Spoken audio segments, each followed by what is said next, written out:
ओम शांति। आज 9 जनवरी 2026 के बाबा के मधुर महावाक्य सुनेंगे।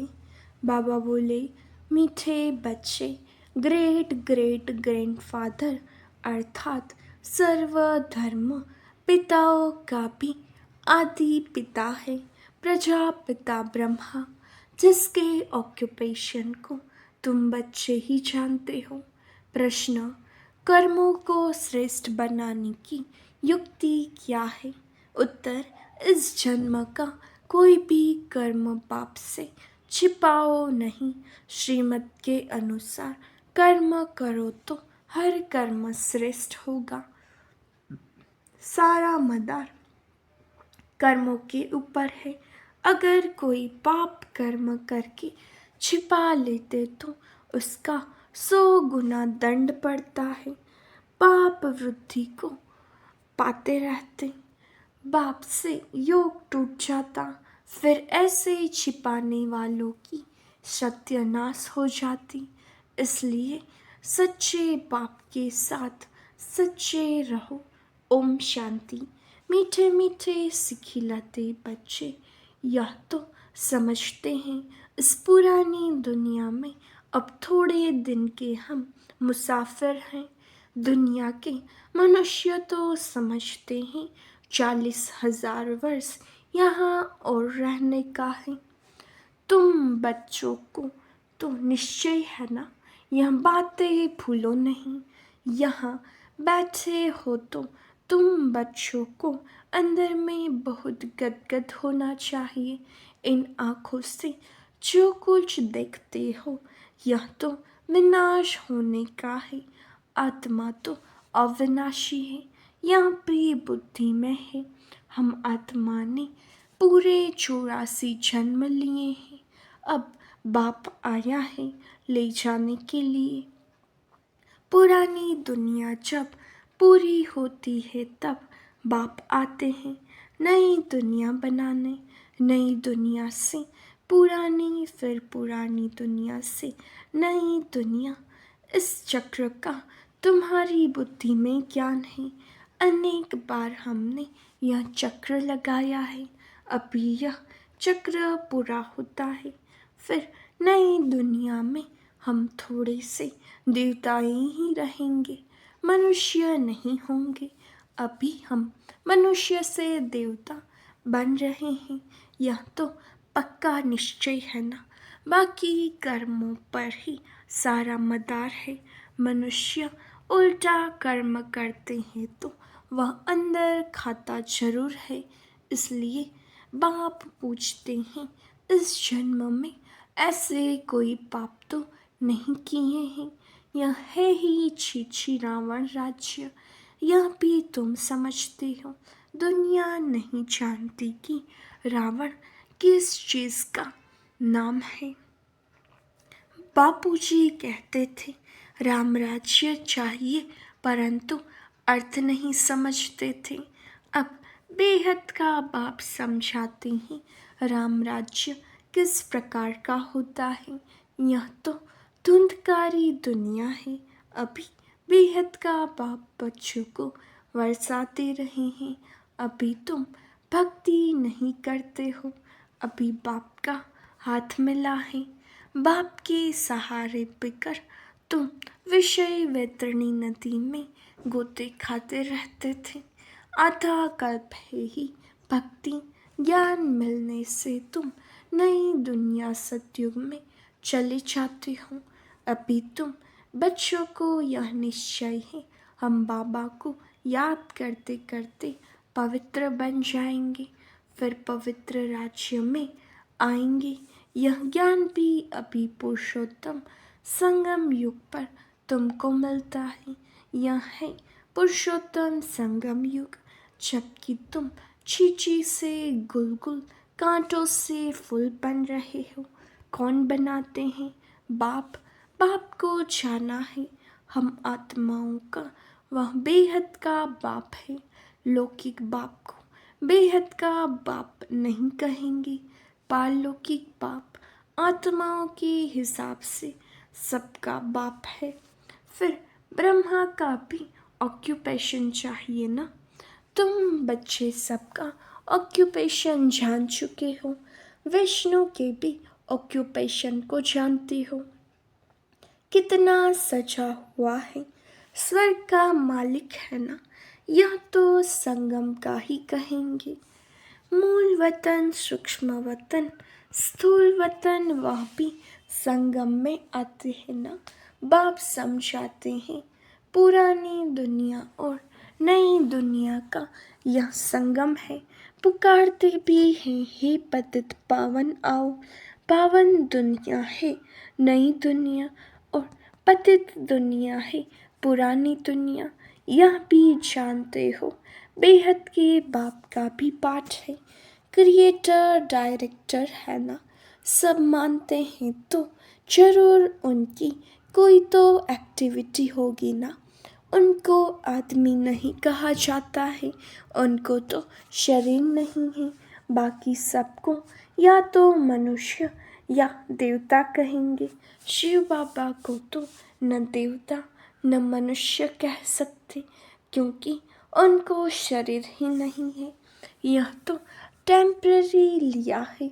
खुद कहते हैं मीठे मीठे बच्चों को मैं शरीर बिगर राजयोग कैसे सिखलाऊं।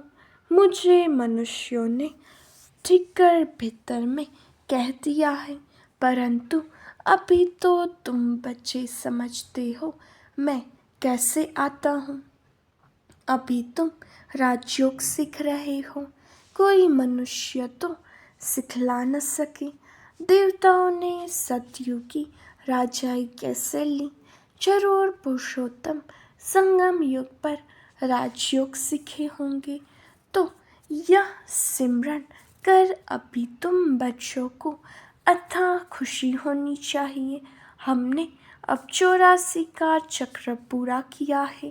बाप कल्प कल्प आते हैं। बाप खुद कहते हैं यह बहुत जन्मों के अंत का जन्म है। श्री कृष्ण जो प्रिंस था सतयुग का, वही फिर 84 का चक्र लगाते हैं। तुम शिव के तो 84 जन्म बताएंगे नहीं, तुम्हारे में भी नंबरवार पुरुषार्थ अनुसार जानते हैं। माया बहुत कड़ी है, किसको भी छोड़ती नहीं, यह बाप अच्छी रीति जानते हैं। ऐसे मत समझो बाप कोई अंतर्यामी है, नहीं, सबकी एक्टिविटी से जानते हैं। समाचार आते हैं, माया एकदम कच्चा पेट में डाल देती हैं। ऐसी बहुत बातें तुम बच्चों को मालूम नहीं पड़ती, बाप को तो सब मालूम पड़ता है। मनुष्य फिर समझते हैं बाबा अंतर्यामी है। बाप कहते हैं मैं अंतर्यामी नहीं हूँ। हर एक की चलन से सब मालूम पड़ता है। बहुत छीछी चलन चलते हैं। बाप बच्चों को खबरदार करते हैं, माया से संभालना है। माया ऐसी है किसी न किसी रूप में एकदम हप कर लेती है। फिर भल बाप समझाते हैं तो भी बुद्धि में नहीं बैठता। इसलिए बच्चों को बहुत खबरदार रहना है। काम महाशत्रु है, मालूम भी न पड़े कि हम विकार में गए हैं। ऐसे भी होता है, इसलिए बाप कहते हैं कुछ भी भूल आती होती है तो साफ बताओ, छिपाओ मत, नहीं तो 100 गुना पाप हो जाएगा। जो अंदर में खाता रहेगा एकदम गिर पड़ेंगे। सच्चे बाप के साथ बिल्कुल सच्चा होना चाहिए, नहीं तो बहुत बहुत घाटा है। माया इस समय तो बहुत कड़ी है। यह रावण की दुनिया है। हम इस पुरानी दुनिया को याद ही क्यों करें, हम तो नई दुनिया को याद करें जहाँ अब जा रहे हैं। बाप नया मकान बनाते हैं तो बच्चे समझते हैं ना हमारे लिए मकान बना रहा है। खुशी रहती है, यह है बेहद की बात हमारे लिए। नई दुनिया स्वर्ग बन रही है, स्वर्ग में जरूर मकान भी होंगे रहने लिए। अब हम नई दुनिया में जाने वाले हैं, जितना बाप को याद करेंगे उतना गुल गुल फूल बनेंगे। हम विकारों के वश कांटे बन गए थे, बाप जानते हैं माया आधा को तो एकदम खा जाती है। तुम भी समझते हो, जो नहीं आते हैं वह तो माया के वश हो गए ना। बाप के पास तो आते नहीं, ऐसे माया बहुतों को हप कर लेती है। बहुत अच्छे अच्छे कहकर जाते हैं, हम ऐसे करेंगे, यह करेंगे। हम तो यज्ञ के लिए प्राण देने तैयार हैं, आज वह है नहीं। तुम्हारी लड़ाई है ही माया के साथ, दुनिया में यह कोई नहीं जानते माया के साथ लड़ाई कैसी होती है। अभी तुम बच्चों को बाप ने ज्ञान का तीसरा नेत्र दिया है, जिससे तुम अंधियारे से सोचने में आ गए हो। आत्मा को ही यह ज्ञान नेत्र देते हैं, तब बाप कहते हैं अपने को तुम आत्मा समझो। बेहद के बाप को याद करो, भक्ति में तुम याद करते थे ना, कहते भी थे आप आएंगे तो बलिहार जाएंगे। कैसे बलिहार जाएंगे यह थोड़े ही जानते थे, अभी तुम समझते हो। हम जैसे आत्मा है वैसे बाप भी है, बाप का है अलौकिक जन्म। तुम बच्चों को कैसे अच्छी रीति पढ़ाते हैं, खुद कहते हो या तो वही बाप है जो कल्प कल्प हमारा बाप बनते हैं। हम भी बाबा बाबा कहते हैं, बाप भी बच्चे बच्चे कहते हैं। वहीं टीचर के रूप में राजयोग सिखलाते हैं, और तो कोई राजयोग सिखला न सके। विश्व का तुमको मालिक बनाते हैं, तो ऐसे बाप का बनकर फिर उसी टीचर की शिक्षा भी लेनी चाहिए ना। खुशी में गदगद होना चाहिए, अगर छी छी बना तो फिर वह खुशी आएगी नहीं। पर कितना भी माथा मारे फिर जैसे वह हमारा जाति भाई नहीं। यहाँ मनुष्यों के कितने सरनेम होते हैं, तुम्हारा सरनेम देखो कितना बड़ा है। यह है बड़े ते बड़ा ग्रेट ग्रेट ग्रैंडफादर ब्रह्मा, उनको कोई जानते ही नहीं। शिव बाबा को तो सर्वव्यापी कह दिया है, ब्रह्मा का भी किसको पता नहीं पड़ता। चित्र भी है ब्रह्मा विष्णु शंकर के, ब्रह्मा को सूक्ष्म वतन में ले गए हैं, बायोग्राफी कुछ नहीं जानते। सूक्ष्म वतन में ब्रह्मा को दिखाते हैं, फिर प्रजापिता ब्रह्मा कहाँ से आएगा, वहाँ बच्चे अडॉप्ट करेंगे क्या, किसको भी पता नहीं है। प्रजापिता ब्रह्मा कहते हैं, परंतु बायोग्राफी नहीं जानते। बाबा ने समझाया है, यह हमारा रथ है, बहुत जन्मों के अंत में हमने यह आधार लिया है। यह पुरुषोत्तम संगम युग गीता का एपिसोड है, पवित्रता भी मुख्य है। पतित से पावन बनना कैसे है, यह दुनिया में किसको भी पता नहीं है। साधु संत आदि कभी ऐसे नहीं कहेंगे कि देह सहित सबको बोलो, एक बाप को याद करो तो माया के पाप कर्म सब भस्म हो जाएंगे। कोई गुरु ऐसे कभी नहीं कहेंगे। बाप समझाते हैं यह ब्रह्मा कैसे बनता है। छोटेपन में गावड़े का छोरा था, 84 जन्म लिए हैं, फर्स्ट से लेकर लास्ट तक तो नई दुनिया सो फिर पुरानी हो जाती है। अभी तुम बच्चों की बुद्धि का ताला खुला है, तुम समझ सकते हो, धारणा कर सकते हो, अभी तुम बुद्धिमान बने हो। आगे बुद्धिहीन थे, यह लक्ष्मी नारायण बुद्धिवान है और यहाँ बुद्धिहीन है। सामने देखो, यह पैराडाइज के मालिक है ना। श्री कृष्ण स्वर्ग का मालिक था, फिर गावड़े का छोरा बना है। तुम बच्चों को यह धारण कर फिर पवित्र भी जरूर बनना है।